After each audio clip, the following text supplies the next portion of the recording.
How's everyone doing? I am good this week personally. So, as we can see on screen, look, 1955, obviously not that good or anything, top 14%, not a good week, not a good week at all. Very much the lowest I've been for any round this year, I think except round 1. But yeah, 24,698 for the round, not good. Amazingly, we only dropped 32 spots, and so still sitting inside the top 1k. Literally throughout this weekend, I was like, it's just, how much am I going to drop? Probably top 3, top 4k. I thought I'd maybe get top 1, top 2k if I was lucky. But to still be in the top 1k is very surprising. I think the good thing is my team value. Like, a lot, nearly 13 million. I was looking through some of the highest ranked people before, and not a lot of people, even in the top 100, have a higher team value than I do. So, look, it's good. It's good. Going over the team as a whole. Now, Sanders was annoying because if I knew he was sub, I would have traded him, but I couldn't check until that last hour when it was named. Like, if I didn't know, I would have traded him. I would have just kept Blake Howes another week, even though he had his bye. I would have just kept him because he probably would go up in money still a bit more, and I would have just traded Sanders. But yeah. Like, if I could have, I would have, but not to be. Anyway, Sheasel 110. Apparently, he copped a bit of attention from McGuinness or something. 110 still good, so happy with that. Luke Ryan, look, a down game was always going to come.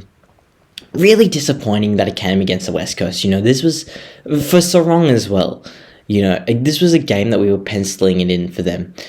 That was like, look, they're going to explode here. But, yeah, very annoying. Very, very annoying. Look, Caden Young, even though he only got the 79, even though I just traded him back in, sounds like he may have some type of hamstring awareness or something, which is very annoying. But, look, he played like 50% time on ground and scored a 79. Like, he's probably going to play most weeks in 80% time on ground, so he was on track for like a 130 or something. Like, he was going to score well again. It's just that happened. I think he should be okay for this week. I hope he is. Even if he's not, we'll still have Bodie Yuland as cover. Plus, we got all these guys now, DPP, that can go back, so it's not the worst. D'Ambrosio got subbed. Really, like, that was very surprising. As a Hawthorn supporter myself, I really did not see that coming. To be completely honest with you, that really blindsided me. I think there was certainly other people we could have subbed besides him, but, like, he didn't even look like he was doing too badly. He really didn't, He only had 9 touches, but those 9 touches had impact. I'll tell you something for nothing. They really did. And look, again, this was a game we were penciling him in to go well. Hopefully at least an 80. But, yeah, a bit disappointing. I think I might trade him next week, keep him this week. He's only got a break-even 45. Still should get that. Hopefully if he can get up to around 360, then yeah, trade him next week. Williams 33 got injured. Obviously not too good. Probably trading him this week. But he hasn't been too bad. He's gone up over 100k. He's given us a few good scores, Closey, 75. Yeah, look, still good for him. Obviously, 102k rookie. Yeah, just hold him for as long as possible, really. Hopefully should get up to around, what are they projecting for him? I think, 77 projected is pretty fair. So, yeah, should get up to around, say, 350. I think if he's not on field by that point, we probably will trade him when he gets up to there. Maybe, if he can put out another 100 or something, maybe he can get out to 400k. Who knows? And Bodie Yuland, jeez. I was pumping up this guy's tyres last week, but a 15 from a full game? Like, look, obviously he's a lockdown defender and everything, but, like, he barely touched the ball. I watched pretty much most of this game. 6 touches, 1 kick. 1 tackle as well, oh my gosh, and 0 marks. From a full game. Alarming. But I think, look, he hasn't gone this badly so far. I think this is a bit of an anomaly. And he's got West Coast this week, who are not going too badly, but I don't think their small forward stocks are that good. So hopefully he's got it a bit easier this week. I guess he was on, like, Tom Papley, I think, who played alright. So, yeah. Just the way that last round went, it was actually, quite concerning. There was a lot of smashings, which I just did not see coming, really. And, it was just really disappointing. like St Kilda, we'll get on to Jack Steele, but this was such a disappointing game from St Kilda. I think they were favourites going into this, and to lose by 60, and this is obviously the effect it had on all their Supercoach scores. Like, to be honest, like all these games, like Port Adelaide lost by a lot. Who else? Brisbane lost by quite a bit at home. Fremantle, very bad for them. Like, honestly, to be honest, I don't really care who wins or loses these games. I don't go for any of these teams or anything. I just really care about the Supercoach side of it, and I did not see any of these teams losing by that much. So, yeah, very disappointing. And, okay, Butters, yeah, okay, 127. Look, not too bad. I actually did have the captaincy on him that morning, but then I switched last minute to Sarong. And, yeah, you know, he was on like 50 at quarter time. Port Adelaide going very well. And then, just like a 70-point turnaround in that game. And Collingwood just dominated them. So, yeah, 127 is not too bad. Real 126, not too bad either. I reckon he only had like 20 touches. No, fantasy stats. Yeah, he only had 20 touches, but 12 tackles. Like, this guy's just oh my gosh, like, probably my favourite player in the competition to watch. Just an absolute clearance machine, contested ball freak. Yeah, no, he's really good to watch. And to be completely honest, Jack Steele, Tom Green, they need to learn from him. This guy's alarming. He's really alarming. I was talking about last week how that was my first game since I brought him in only the week before that. So my first game that I had him was last week, and he scored a 140, and that was great. And I was like, okay, he's getting a lot more cheap ball in this season than he has been in previous years, and that's okay, you know, that's all right. But this week he took that a step further to just go to the point where he didn't even go for any contested ball at all. And like, you see what that does to the score. Like, even though he still had 27, I think he still had like around 10 contested possessions, so it doesn't look too bad. But just watching the game, like, the eye test said it all. Like, he did not play well. Only the 5 tackles for him, and yeah, they got smashed. So, really disappointing. He just needs to go harder. Like, this was honestly like a really pathetic showing from him. Like, yeah, I don't want to sugarcoat it. He played super bad. Super bad. You know, like, you can get all the cheap ball that you want, but at the end of the day, his job, you know, for other players on the ground, it may not be their job to go for that contested ball, but his, it is. You know, he's their primary midfielder at the coalface, and he did not do his job. Very bad showing from him, and I hope he can bounce back, not only from, like, a player aspect, actually playing in the game, as I nearly just choked on my own saliva there, but yeah, from an actual Supercoach perspective as well, very alarming, very alarming. Look, he hasn't gone below like 120 or whatever it is this season, besides this game, so I won't take too much out of it, but it was alarming to say the least. Sarong, 117, not too bad, not too bad. Obviously West Coast, we would have wanted to score more, but they got smashed, and he was on like 40 or 50 at quarter time or something like that. So he was going well. Him and Butters, you know, they were both going very well at quarter time, and they both just slowed down once their team started getting smashed, which is not their fault. Like, they both tried. They both tried their hardest.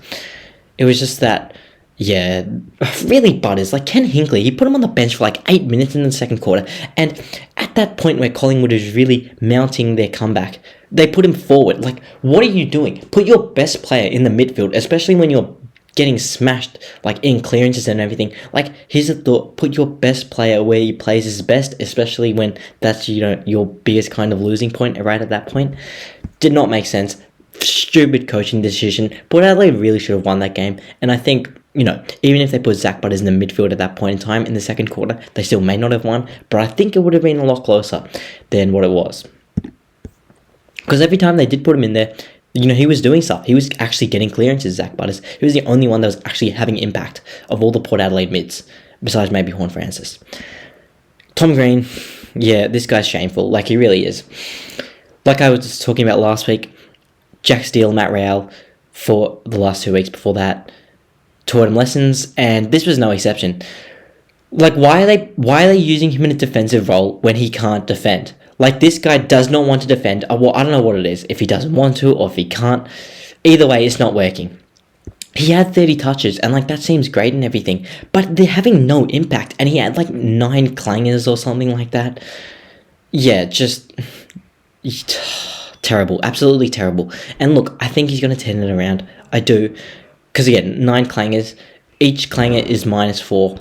points compared to if you got an effective disposal, say it's +4 or something like that. So that's an 8-point turnaround. Say if you only had 4 clangers, then that's 5 different possessions from -4 to +4. That's what? 8 times 5, 40 points.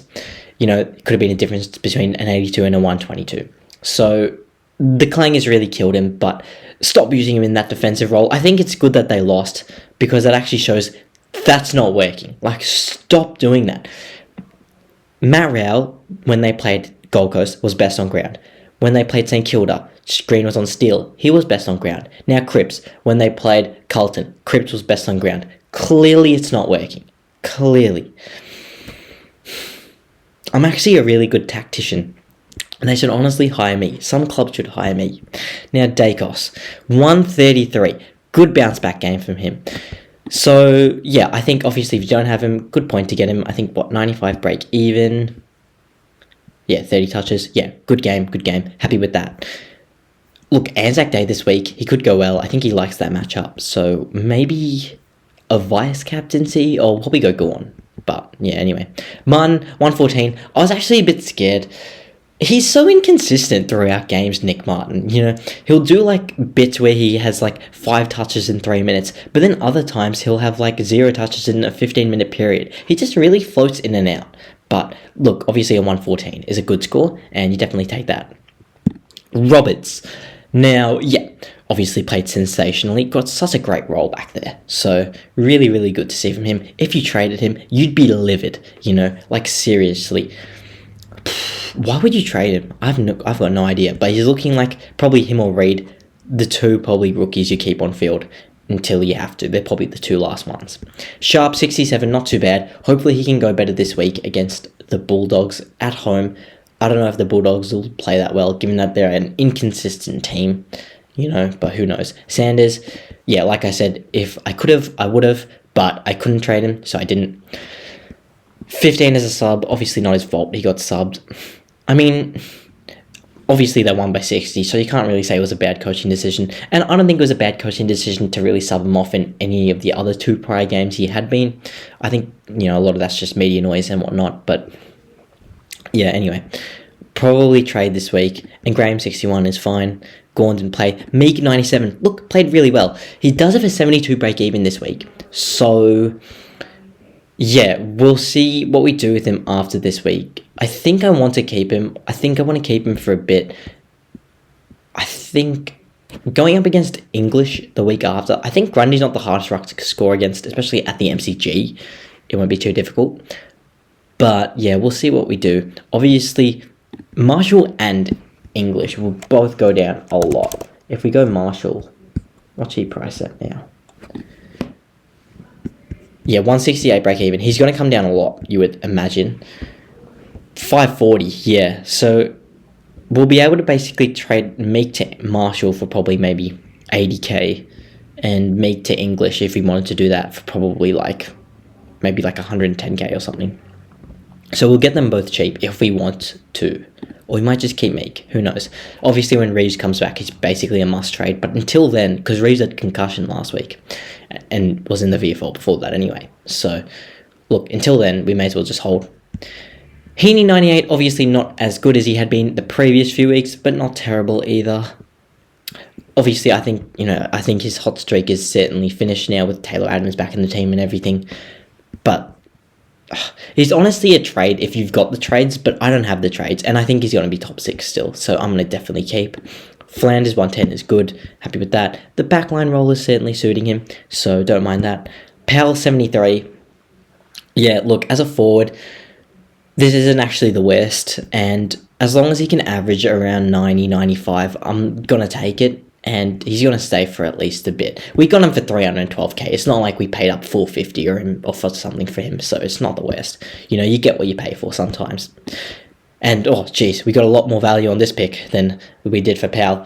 147, Reed. Yeah, again, like I was saying for Roberts, you'd be livid if you traded him out. You'd be, seething, absolutely seething if you traded Reed out a few rounds ago. And I was going to. I was going to trade Reed out until Sexton got dropped, and then I ended up just trading him. So it was right before this game, I believe. And then, yeah, he got a 91. And I was like, okay, well, I'll just hold. And just been absolutely brilliant since then. Dempsey, 53. Look, I think he missed a shot on goal, which he really should have kicked. Yeah, he missed 2. One of them was in the first quarter, which I saw. So, look, if he kicked 2 goals, he probably would have scored 75-80 or something like that. So, that's a bit annoying. I think I'll trade him this week. We'll see, though. Depends if I want to boost or not. And Darcy, 49. You'd hope that he scores more in a 60-point blowout. Like, seriously. But it is what it is, I guess. It is what it is. Lazaro, I can't believe he's getting played as a sub. Like, he is so much better than that. I think he got subbed in this game, I think. And he's a starting sub in this game and this game. So really, 64-42 were maybe the only games he didn't play as a sub for. And look, he didn't go that well in these 2 games, but still, I would imagine he probably gets a bit more of a go. He's only gone up 60k. I don't want to trade him yet. I want him to at least get to 80k more. Like, hopefully 260-ish or something like that. And then maybe we can look to trading him. And Wilson, 69. Look, yeah, I didn't end up getting him on field because I played Darcy over him and Dempsey, but 69 is a good score. And yeah, that should hopefully be good for his cash generation. So, yeah, I think he should certainly get up to around 270, 280k now. So that would be good. Now, trades this week. We only have 1 boost left, and I am looking to use it. Potentially. So obviously Williams, I'm not sure how long he's going to be out for with the hamstring, but regardless, I think we're going to trade. And so we're going to do him. I don't know if I want to trade Sanders. He's got a high break even. I think it's 107. Yep. Which, I mean, look, if he plays a full game, he can get that. Like, he went, 99? So it's not like it's impossible for him to get. But given they played so well, he seems like he's on the outer. So I think I'm going to have to trade. And, yeah, the only other one would be Dempsey, really. Now, look, we've got a lot of cash to play with, but honestly not really enough for a premium. If we want to, we can't go for merit, really, obviously, unless we boost. And I want to get Bont next week. So it's difficult. Really, the guy that I am looking at this week is one Sam Walsh, which obviously, yeah, as you can see, we can't go for another rookie with that sort of cash. So what I would have to do instead is boost Dempsey, trade him, because he's got a 60 break even as well, Dempsey, so it's not guaranteed he hits that. We'll probably keep Sharp. Hopefully he can. I think his break even is like 72. So if he can hit that and then just maintain cash, say, and then we'll trade him next week. And then what we can do is we can go in the... we'll go Garcia is going to be not Riley instead of Hugo Garcia. And we'll use some DPP, which we got, which is good. Roberts and Martin, both defender status. And we will go instead the other guy, who was Drury. Now look, I'm thinking maybe Biggie Nguyen, but I'm just suspect on the job security. I think when Callum Dawson comes back, I think he's got that spot written with his name all over it, and that might just be in a week or two's time. Compared to Drury, I think they want to give him a go. He could get dropped this week, who knows, to be honest with you. He definitely could. But I think they want to give him a go. I mean, look, I think Lazaro is certainly probably a better player than him, but yeah, I guess that's up to them if that's what they want to do. And I think, as you can see, we'll have these two on the forward bench. I think at least one of them plays every week. So we'll get some cash going there. And then this is how the team would look. Say, if we just did this for this week. And it's not too bad, it's not too bad. Say we get, we got a lot of cash in the bank next week. We can pretty easily get Mark Bontempelli when we go D'Ambrosio and Sharp out, or maybe we want to go instead, maybe a Yuland out or something instead next week. We'll see. So, yeah, we'll be able to do that pretty easily. And then after that, look, there are a few other options potentially trade-wise which I'm looking for. This is another one that I'm quite keen on, but I'm not sure if I want to pull the trigger on it. So again, same 3 guys out, Dempsey, Williams, and Sanders. It's probably going to be at least 2 of those 3 out this week if I do go for anyone. But the people I'm thinking of going is McRae in the forward line, 123. He's got a 60 break even this week. So you don't have to get him this week because he'll still be below 500k. And look, who knows with how he's scoring, what he's going to get week to week. Who knows? But say it's McRae. And then it's also Garcia. And then, look, this is just so risky. And we really should have done it last week. But if we go Mac Andrew, who's put out 3 good scores in a row, 101, 92, 103. Do we do that? But no, I just think it's way too risky. If we were doing it, we should have done it last week. He's gone up 56k. So I don't think we're going to do that. We'll probably just do that first iteration, which I just showed. But yeah, looking at players-wise, we're actually in a good position. We got the top 8 players in the competition on total points. I think if I showed this last week, I think we had the top 10 or something, because I think Merritt and Bont both went in there. So I think Flanders and Steele were in the top 10, or something like that. 9 of the top 10 maybe it was, something like that. Maybe Tom Green was up there, yeah, I think he was.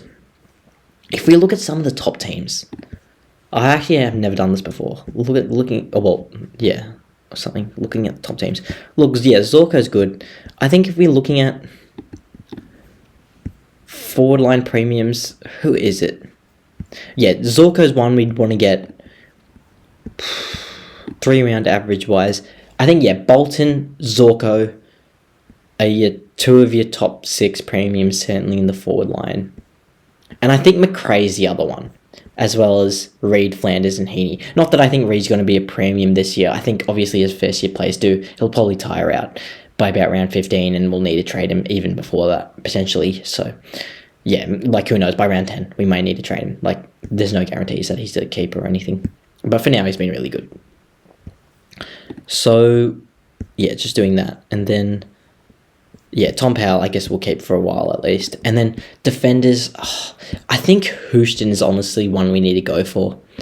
Yo is going to be, Yo and Houston are both going to be 600k, aren't they? Which is annoying.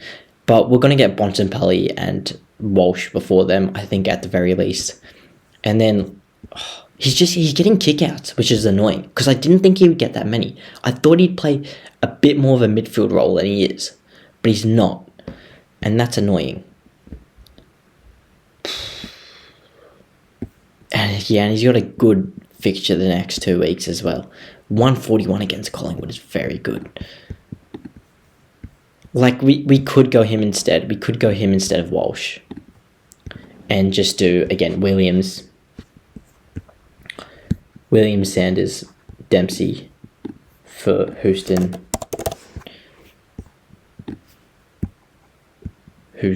Garcia, and Drury.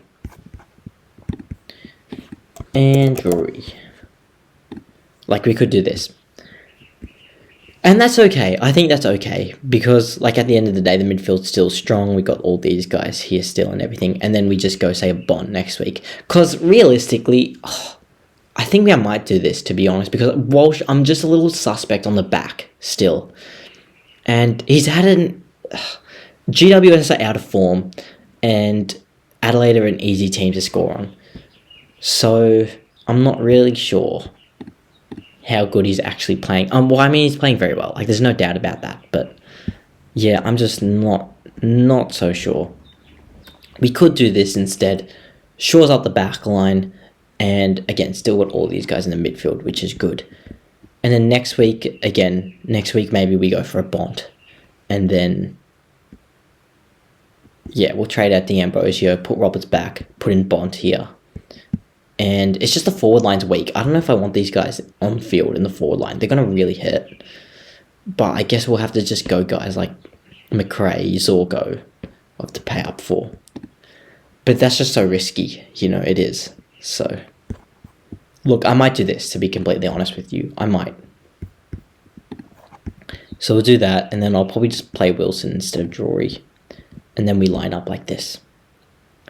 We'll see though. We might hold D'Ambrosio for 2 weeks and maybe go another forward premium instead next week. But yeah, Green, look, if I had the trades, I might look to trade him, but I don't really. How many more rookies do we have to get off field? Well, the only 2 that I'm really concerned about is Darcy and Wilson. Everyone else isn't terrible. If D'Ambrosio is getting subbed, though, he needs to go. And, yeah, that's pretty much it.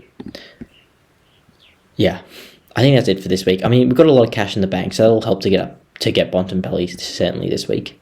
But, yeah, I think that's how we'll line up.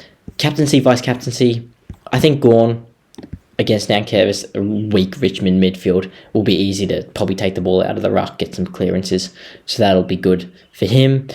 Dacos against Essendon, I'd be fine doing that, I'd say. It means we're also not getting Merritt, who I've been talking about for the last 3 weeks, but he hasn't been scoring the best, he has been getting tagged, and his break-even's quite high, so I think we can wait, to be honest. When you want him for here, North Melbourne, Richmond. West Coast midfield isn't playing that bad anymore, so this isn't that good a game, and it's at Optus. Collingwood are back in form now, so this isn't that good a matchup either, even though he's got good form on them, and they were playing well last year, obviously. And GWS at Marvel, that could be a good game actually. GWS is kind of out of form. So maybe these 3 games, maybe we look to get them then, I don't know, we'll see. We will see. Yeah, and then, okay, so captaincy, we might do Gawn into Dacos, or anyone else. Otherwise, Rowell captaincy against West Coast could be good. Like, again, West Coast midfield hasn't been playing that bad, but Rowell's been playing really well. And you think that Gold Coast probably wins that game, because it's at their home ground as well. So who knows? Sheasel against Adelaide, honestly, is not too bad either. So we could look to go him. Blundstone Arena, so in Tasmania. Ryan, you think Ryan has a bounce back game? I think, honestly, Dan Houston will go well as well, so we could look to go him. And that's probably it. Heaney against Hawthorn, but they'll probably tag if he's playing well, like they did for Sheasel. So I think it's probably Gawn into Dacos for me. You don't look for a Sarong or anything. It's either Gawn into Dacos or captaincy on Rowell instead of Dacos. It's one of those two. I'll probably just go Dacos though. So, yeah. Anyway, that's pretty much all I've got for this video. Thank you guys so much for watching, and I will see you in the next one.